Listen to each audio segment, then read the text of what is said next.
Given below are two statements. Statement first क्या कह रहा है बेटे, कह रहा है कि if a body is thrown upward, कोई एक बॉडी है और इस बॉडी को ऊपर की ओर अगर हम थ्रो कर दें, मान लो कि यू वेलोसिटी से थ्रो कर दिया और ये वेलोसिटी इतना सफिशियंट है कि इस बॉडी को कुछ डिस्टेंस ये क्या कर देगा, कवर करा देगा in it at the last second. और कह रहा है कि जब ये बॉडी लास्ट सेकंड पर आता है तो मान लो कि यहाँ से ये बॉडी और यहाँ पर आएगा, और लास्ट सेकंड में आपको पता ही है कि ये बॉडी ऊपर की ओर जा रहा है अगेंस्ट द ग्रेविटी, तो इसकी फाइनल वेलोसिटी 0 हो जाएगी। तो कह रहा है कि जब ये लास्ट सेकंड ट्रैवल कर रहा है तो देखो motion is about 5 metre irrespective of its initial speed. तो कह रहा है कि फिर ये लास्ट सेकंड में 5 मीटर चल लेगा, ये लास्ट सेकंड में 5 मीटर चल लेगा, ये हमको दिखाना है। तो दिखाते हैं, देखते हैं कि ऐसा हो पाता है कि नहीं हो पाता है। तो v is equal to u minus g t हो जाएगा, v की वैल्यू 0 हो जाएगी और u की वैल्यू u ही ले लो आप, और यहाँ से g, और लास्ट सेकंड है तो t की वैल्यू 1 रख लेते हैं हम, और t की वैल्यू जैसे ही 1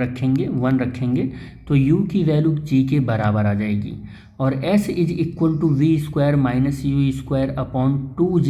ये थर्ड इक्वेशन ऑफ मोशन को हमने इस तरीके से लिखा है, यहाँ से इसको इम्प्लीमेंट करेंगे इसके ऊपर। तो s is equal to v square की वैल्यू 0 का स्क्वायर माइनस यू स्क्वायर की वैल्यू हमने u ही मान रखी है, और 2 इंटू क्या हो जाएगा यहाँ पर g हो जाएगा, कितना हो जाएगा, g हो जाएगा। अच्छा एक चीज़ और आप देखो, तो g की वैल्यू हमको g नहीं बल्कि माइनस में लेना है। देखो हम कैसे करते हैं, v square equal to u square minus 2gh,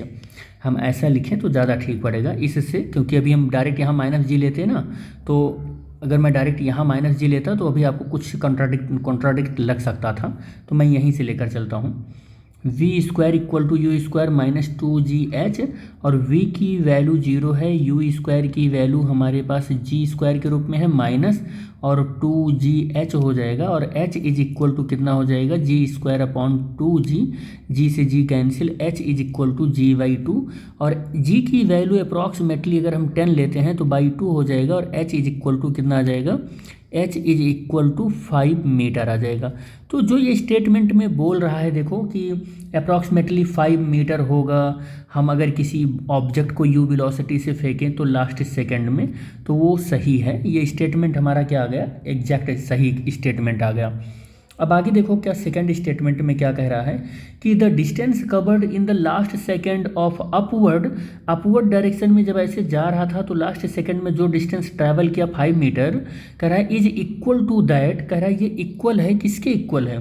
कह रहा है कि covered in the first second of the downward. जब ये बॉल ऐसे डाउनवर्ड मोशन में आने लगा, यानी कि लास्ट वाली वेलोसिटी, तो अब इनिशियल डाउनवर्ड मोशन के लिए लास्ट वाली वेलोसिटी क्या हो गई, इनिशियल वेलोसिटी हो गई, जो कि 0 हो गया। तो कह रहा है कि जब ये नीचे आने लगा तो अब ये बॉडी नीचे आएगा, तो डाउनवर्ड मोशन के लिए ये जो अपवर्ड मोशन के लिए जो ये लास्ट सेकंड था, ये लास्ट सेकंड था, डाउनवर्ड मोशन के लिए क्या हो जाएगा, ये फर्स्ट सेकंड हो जाएगा, क्या हो जाएगा, ये फर्स्ट सेकंड हो जाएगा। तो कह रहा है कि इस फर्स्ट सेकंड में डाउनवर्ड मोशन के लिए जो डिस्टेंस ट्रैवल किया गया, सपोज कर लेते हैं वो डिस्टेंस s है, तो कह रहा है कि अपवर्ड मोशन के लिए जो लास्ट सेकंड में डिस्टेंस ट्रैवल किया गया था जो कि 5 मीटर था, क्या वो इक्वल है, s इक्वल टू 5 मीटर क्या आएगा, कहने का ये मतलब है।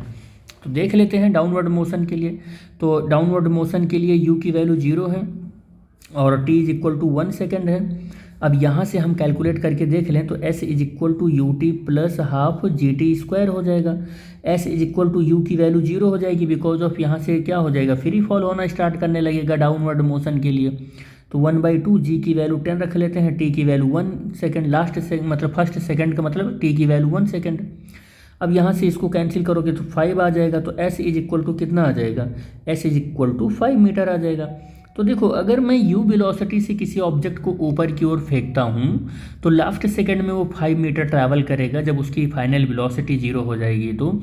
और ठीक वही बॉल जब फ्री फॉल होने लगेगा तो उसकी initial speed u equal to 0 हो जाएगी, और फिर फर्स्ट सेकंड में ठीक उतना ही डिस्टेंस ट्रैवल करेगा जितना कि यहाँ पर लास्ट सेकंड में ट्रैवल किया था। तो हम देख रहे हैं कि स्टेटमेंट नंबर 1 और स्टेटमेंट नंबर 2 दोनों के दोनों करेक्ट हो गए। हमारा स्टेटमेंट फर्स्ट एंड सेकंड दोनों करेक्ट हो गया। ऑप्शन नंबर ए ही इसका करेक्ट आंसर हो जाएगा बेटे।